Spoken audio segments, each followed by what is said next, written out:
मैं सर्वप्रथम अपने गुरुपाद पद्म परम आराध्यतम नित्य लीला प्रविष्टम ओम विष्णुपाद शत श्री श्रीमद्भक्ति वेदांत नारायण गोस्वामी महाराज जी के चरण कमल में अनंत अनंत कोटि दंडवत अर्पण करता हूँ तथा श्री श्री राधा विनोद बिहारी जी के चरणों में अनंत अनंत कोटि दंडवत अर्पण है।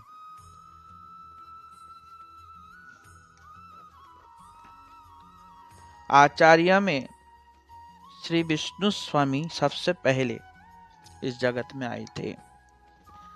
संक्षिप्त जीवन चरित्र। ईसा पूर्व तृतीय शताब्दी में दक्षिण भारत के पांड्य देश में पांड्य विजय या पांडु विजय नामक एक अत्यधिक शक्तिशाली राजा राज्य करते थे।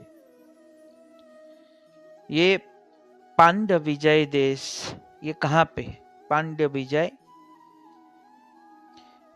विजय देश जो है दक्षिण भारत की दक्षिणी सीमा पर समुद्र के किनारे में स्थित एक प्राचीन राज्य था। प्राचीन द्रविड़ का सर्व दक्षिण अंश मतलब संपूर्ण दक्षिण अंश द्रविड़ राज्य या पांड्य देश राज्य कहते थे। यहाँ बहुत शक्तिशाली एक सम्राट रहते थे। सम्राट होने पर भी सदा सर्वदा विष्णु और वैष्णव की सेवा में ही संलग्न रहते थे। बुद्ध देव का आविर्भाव उनके राज्यकाल से लगभग 300 वर्ष पूर्व हुआ था। बुद्ध देव है ना उसका। इसलिए महाराज पांडु विजय के आविर्भाव के समय बौद्ध धर्म अत्यधिक प्रचार के कारण पांड्य देश में वैष्णव धर्म का प्रचार अत्यंत क्षीण हो गया था। बहुत ही क्षीण हो गया। क्यों? क्योंकि उस समय बौद्ध मत बहुत चल रहा था भारत में। ऐसा हो रहा था। पर पांडु विजय के श्री देवेश्वर नामक एक पुरोहित थे जो विष्णु के परम भक्त थे। वे ही महाराज पांडु विजय को राजकाज आदि समस्त विषयों में परामर्श प्रदान करते थे। श्री देवेश्वर के परामर्श से महाराज पांडु विजय ने अपने राज्य में उस समय प्रचारित बौद्ध मतवाद को नष्ट कर सनातन धर्म को पुनः स्थापित करने के लिए अथक प्रयास किए। देवेश्वर पंडित मतलब देवेश्वर पुरोहित के कहने से महाराज पांडु विजय ने ऐसा अथक परिश्रम किया वैष्णव धर्म की प्रचार के लिए। इसके फलस्वरूप उनके राज्य में भगवान विष्णु की सेवा पूजा सुचारू रूप से होने लगी। उस समय बौद्धगण नीलांचल के श्री जगन्नाथ बलदेव और सुभद्रा जी के श्री विग्रह को बुद्ध धर्म और संघ के नाम से कर्म फल लाभ्य वीर मनुष्य मात्र मानकर अवैध रूप में उनकी पूजा कर रहे थे। महाराज पांडु विजय ने अपने पुरोहित मंत्री देवेश्वर और उनके सुपुत्र की सहायता से श्री जगन्नाथ बलदेव और सुभद्रा जी के इन श्री विग्रह को बौद्धों के चुंगल से छुड़ाया तथा उन्हें रथ पर बैठाकर नीलांचल ले जाकर वहीं अपने संरक्षण में उनकी सेवा पूजा किया। सुंदराढ़ राजा के इस स्थान का नाम सुंदराचल हुआ। स्थान का नाम सुंदराचल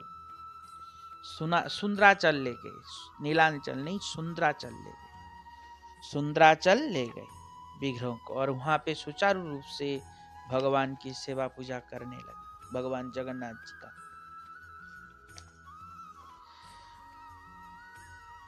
समग्र प्रारंभ की उन्होंने बौद्धों के बौद्ध विचार को शून्य अधिक रूप में परिवर्तित भी किया। कुछ समय पश्चात महाराज पांडु विजय इन तीनों विग्रहों को लीलांचल के श्री मंदिर में पुनः ले आए। नीलांचल के मंदिर में मतलब जगन्नाथपुरी में फिर पुनः ले आए। महाराज पांडु विजय ने नामानुसार अभी भी रथ यात्रा के दिन श्री जगन्नाथ, बलदेव और सुभद्रा के आरोहण को लोग महांडी या पांडु विजय कहते हैं। अभी भी रथ पे ऐसा आरूढ़ होने से लोग महांडी या पांडु विजय कहते हैं, क्योंकि पांडु विजय ने शुरू किया था। और सुंदराचल में श्री जगन्नाथ देव के नीलांचल में पुनः आगमन को पुनर्यात्रा कहते हैं। महाराज पांडु विजय के पुरोहित श्री देवेश्वर ने बौद्धों की चेष्टा के विपरीत भाव से उनकी मति को परिवर्तित कर पुनः नीलांचल में श्री पुरुषोत्तम देव की यथाविधि सेवा व्यवस्था की। बहुत सुंदर रूप से यहाँ पे सेवा पूजा की व्यवस्था किया। कौन? पांडु विजय ने। और भक्त वत्सल भगवान श्री पुरुषोत्तम ने श्री देवेश्वरी की अनादिकालीन सेवा चेष्टा प्रसन्न होकर अपने मनोभिष्ट अर्थात विष्णु सेवा के उत्कर्ष को जगत में सदा सर्वदा संरक्षित करने के लिए और प्रचारित करने के लिए उद्देश्य से एक विशेष योग्य पुरुष में अपनी शक्ति को आविष्ट कर उन्हें देवेश्वर के घर में श्री देवेश्वर के एक महापुरुष पुत्र के रूप में प्रकट करवाया। ये भगवान ने किया कृपा करके। ये भगवत शक्ति से आविष्ट महापुरुष जब देवेश्वर के घर में आविर्भूत हुए, तब देवेश्वर ने अपने पुत्र की देवताओं के समान असीम तेज संपन्न हो देखकर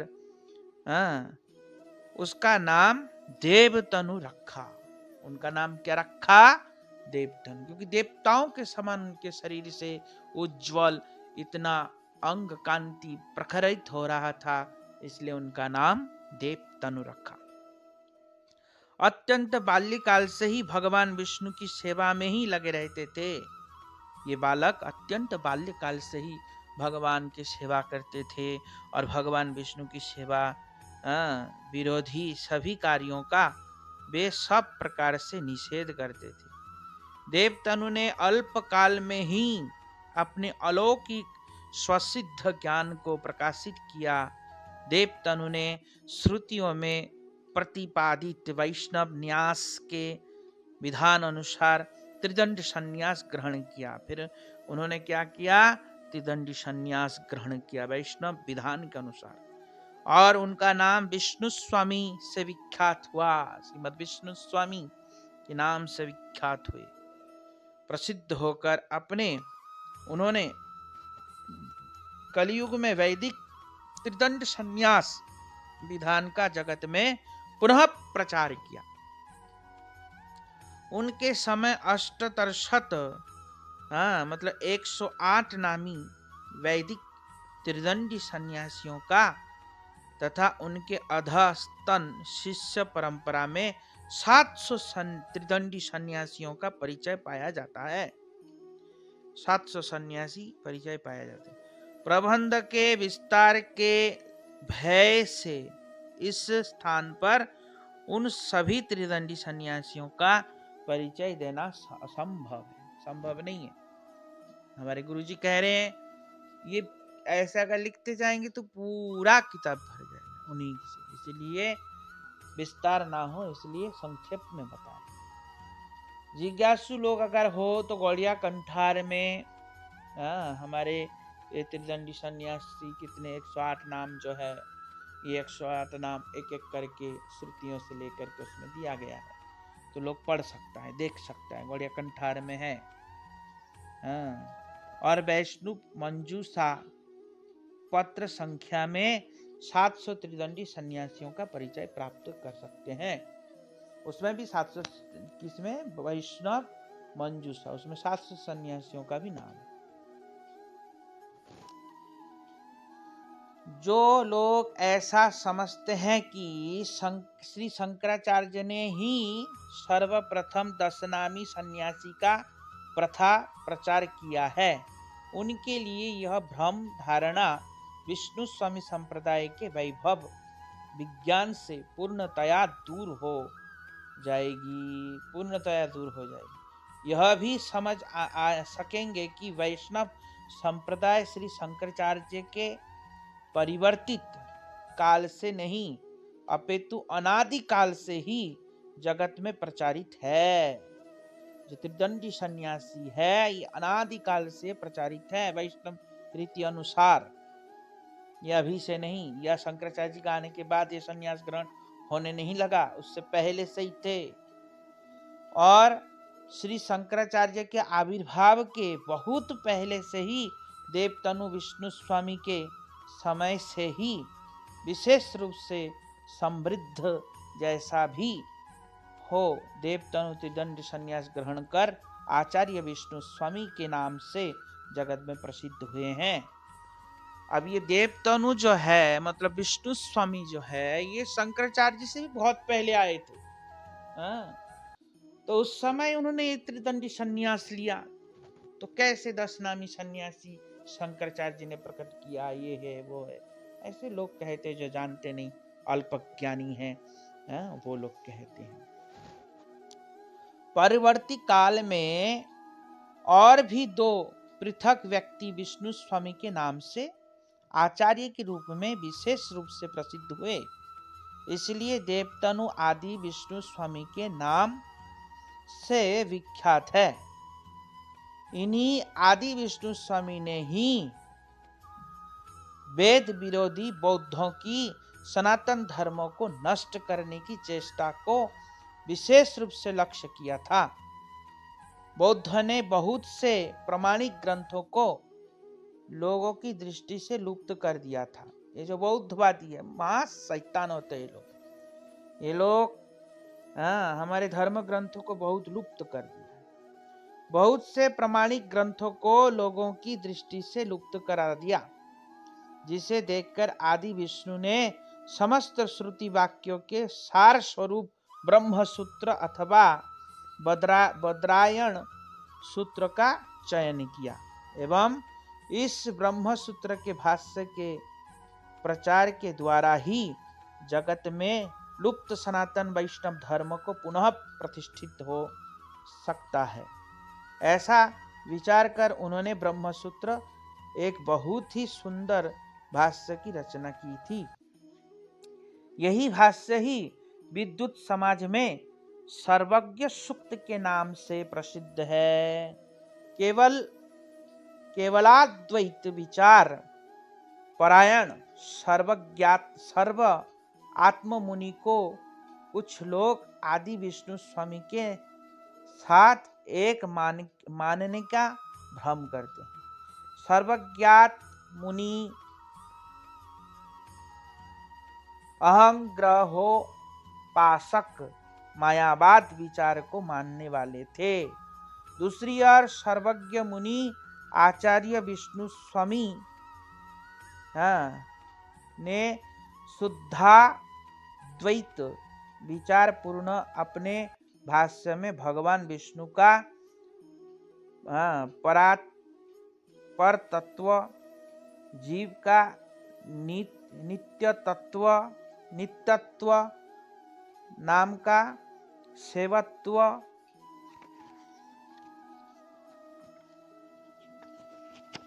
और मुक्तत्व अवस्था में भी भक्ति का नित्यत्व स्वीकार सहित श्री भगवान का नित्य सत्यत्व, त्वदीय भगवान का सर्वत्व आदि सिद्धांतों का प्रचार किया था।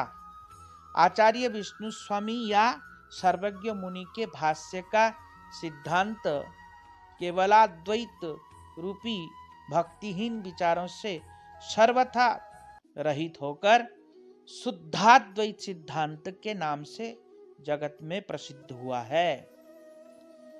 जो सर्वज्ञ, हाँ, जो सर्वज्ञ मुनि के भाष्य था वो केवलाद्वैत भाष्य है, और जो विष्णु स्वामी का भाष्य है उसमें शुद्धाद्वैत भाष्य। तो उनके भाष्य में केवलाद्वैत प्राप्त होता है, विष्णु स्वामी के भाष्य में शुद्धाद्वैत प्राप्त होता है। तो दोनों का मत अलग है, तो दोनों एक कैसे हो सकते हैं? एक नहीं है। तो कुछ अनुभ्रामिक लोग, व्यक्ति, वो एक समझते हैं, पर वास्तविक में दोनों एक नहीं है। विष्णु स्वामी ने स्वयं को श्री रुद्रदेव के अनुगत और श्री रुद्र के अंतर्यामी भगवान विष्णु के निपंचास्य नृसिंह रूप के उपासक के रूप में अपना परिचय दिया है।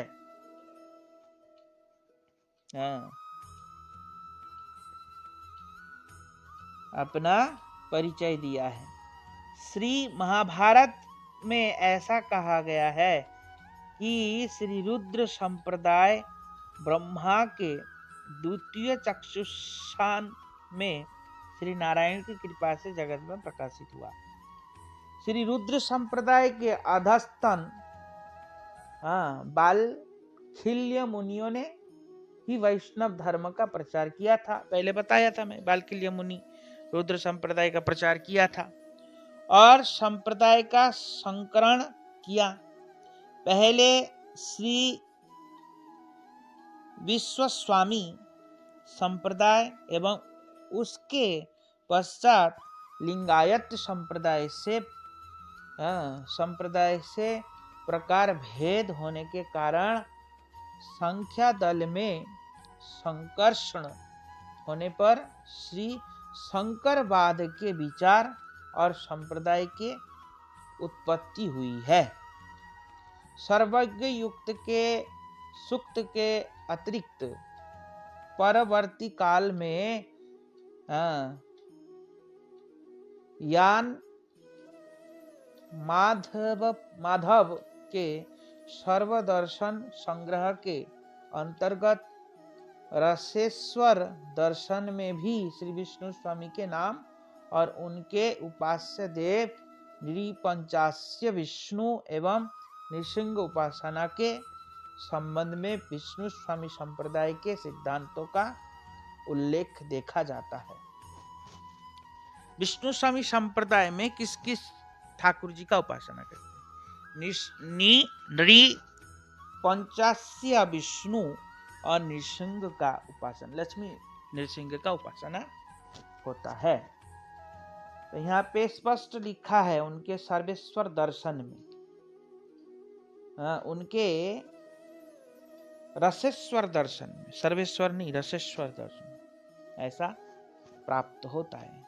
पांडु विजय राजा के राज्यकाल में मदुरा प्रदेश में देवेश्वर भट्ट देशिक के घर में आविर्भूत देवतनु ही आदि विष्णु स्वामी के शिष्य परंपरा में 700 त्रिदंडी सन्यासियों ने जगत में सर्वज्ञ सूक्त के अनुसार विष्णु उपासना का प्रचार किया।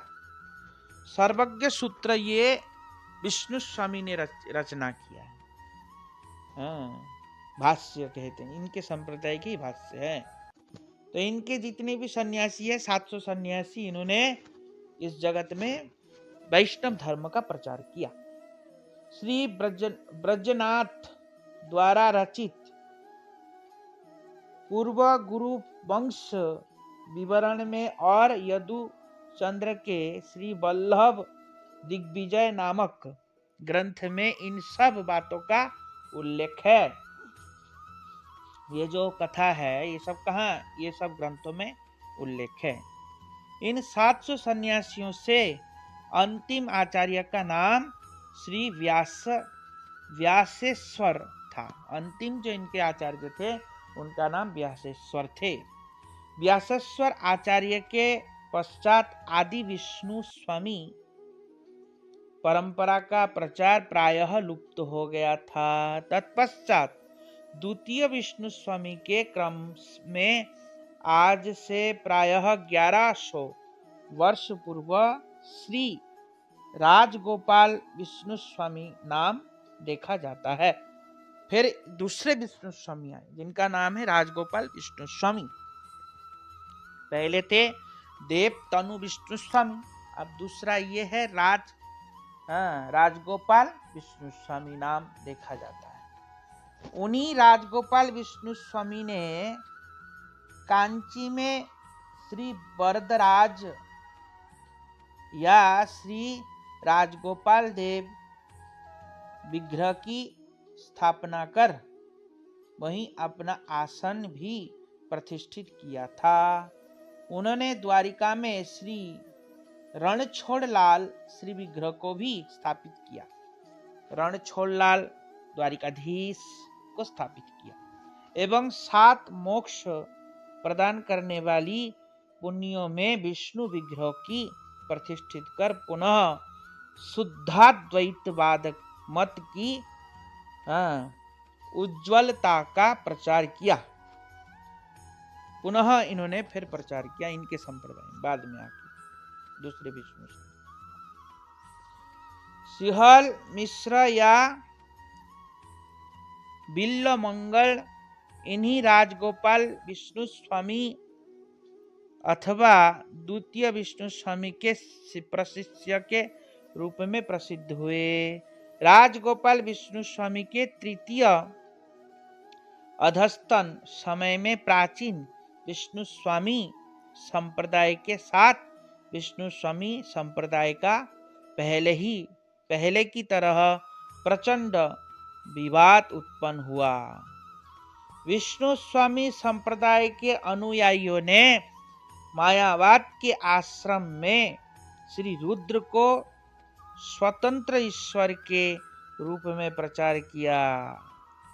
विष्णु स्वामी संप्रदाय के अनुयायियों ने मायावाद के आश्रय में श्री रुद्र को स्वतंत्र ईश्वर के रूप में प्रचार किया, परंतु शुद्धाद्वैत मतावलंबी विष्णु स्वामी के अनुयायी श्री रुद्र को परात्पर पुरुष विष्णु से अभिन्न अथवा उनके प्रियतम सखा और अपने गुरु के रूप में मानते हैं।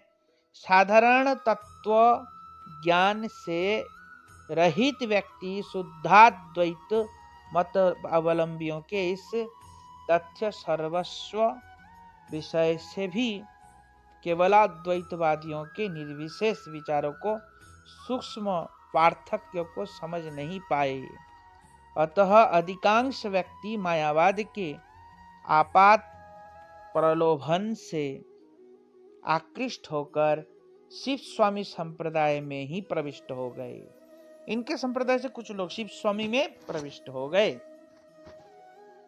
ऐसा सुना जाता है कि उस समय ऐसा सुयोग देखकर श्री विष्णु विरोधी शिव स्वामी के अनुयायियों ने इस जगत में विष्णु स्वामी संप्रदाय को लुप्त करने के विशेष प्रयत्न किया था। शिव स्वामी संप्रदाय जो है ये लोग विष्णु स्वामी संप्रदाय को लुप्त करने का बहुत प्रयास किया था। यहाँ तक कि उस समय विष्णु स्वामी संप्रदाय के लोगों ने सर्वज्ञ सूक्त के विचारों में कुछ परिवर्तन कर उसे शिव स्वामी संप्रदाय के भाष्य के रूप में प्रचलित करने का प्रयास किया। यहाँ तक कि शिव स्वामी संप्रदाय मतलब विष्णु स्वामी संप्रदाय में घुस के ये लोग जो सर्वज्ञ सूक्त है जिसमें शुद्धाद्वैतवाद है उसको भी मिटाने की ये लोग प्रयास किया। इस वर्तमान समय में बौद्धवादी श्रीधर गोस्वामी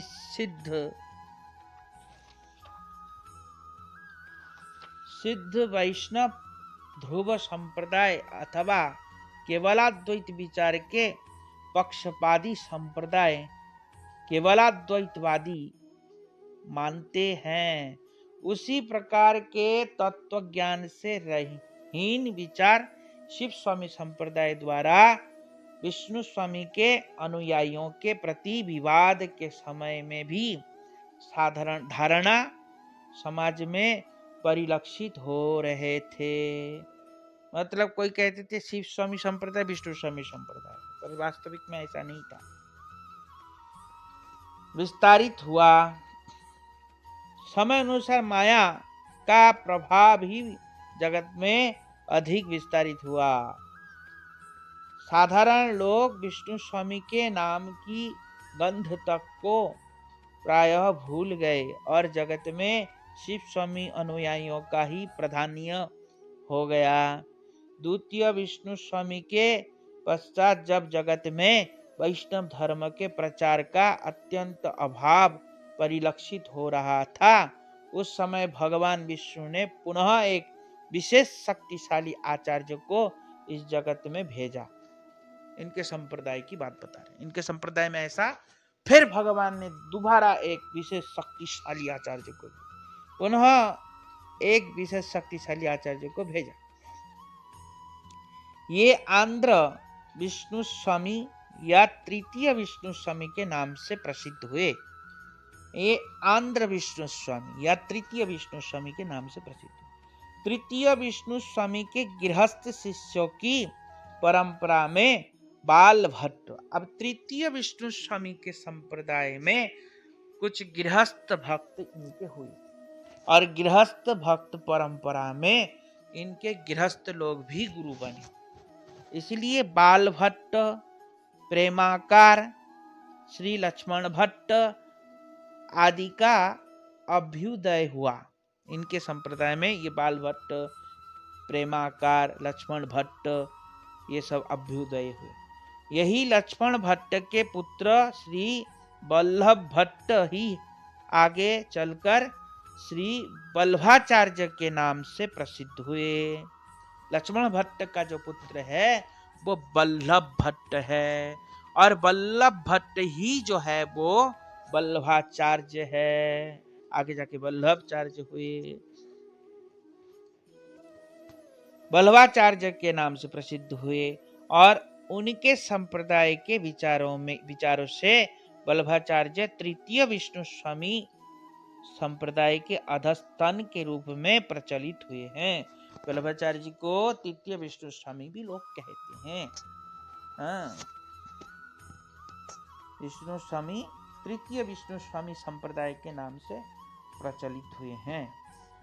वल्लभाचार्य को नहीं, वल्लभाचार्य तृतीय विष्णु स्वामी संप्रदाय के अधस्थन के रूप में प्रचारित हुए। आचार्य श्रील श्रीधर गोस्वामी और इनके गुरु भ्राता लक्ष्मणधर ये दोनों ही विष्णु स्वामी संप्रदाय के त्रिदंडी सन्यासी और आचार्य थे।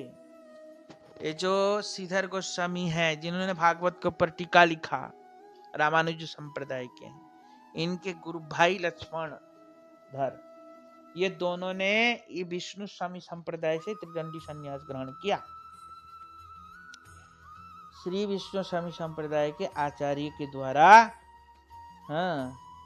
इन्होंने त्रिदंडी संन्यास ग्रहण किया। श्री विष्णु स्वामी संप्रदाय के आचार्यों के द्वारा ग्रंथराज श्रीमद् भागवत का उज्ज्वल्य समृद्ध हुआ। श्रील श्रीधर गोस्वामी पाद ने संप्रदाय के अनुरोध पर पूर्वापर अनुसरण कर युक्त प्राकृत ग्रंथ की भावार्थ दीपिका का नाम टीका की रचना की है। इन्होंने भागवत की भावार्थ दीपिका नाम टीका का रचना किया है। यथार्थ भावार्थ दीपिका के मंगलाचरण में श्री नरसिंह देव की स्तव किया और माधव और उमाधव श्री रुद्र को परस्पर आत्मा और परस्पर नति प्रिय आदि शब्दों से प्रकाशित कर श्री रुद्र के अनुगत्य में श्री नरसिंह के उपासक रूप में अपना परिचय प्रदान किया है। श्रीमद् भागवत के 10वें स्कंद के श्रुति स्तव वे अध्याय की टीका में भी श्रीधरपाद गोस्वामी द्वारा की गई श्री नरसिंह भगवान की उपासना की बात हम विशेष रूप से देख सकते हैं। ऐसा भी हो ग्रंथ में अधिक विस्तार के भय से श्रीधर गोस्वामी पाद के संबंध में यहाँ विस्तृत रूप से आलोचना नहीं किया जा रहा है, क्योंकि बस विस्तार ग्रंथ अधिक विस्तार हो जाएगा, क्योंकि श्रीधर गोस्वामी महाराज जी के भी बड़ा सुंदर जीवन चरित्र है, इसलिए यहाँ पे नहीं किया जा रहा है कि चरित्र की गान। जैसा भी हो, आज कथा यहीं तक रहने देते हैं, बाकी की कथा हम लोग कल श्रवण करेंगे। वांछा कल्पतरुभ्यश्च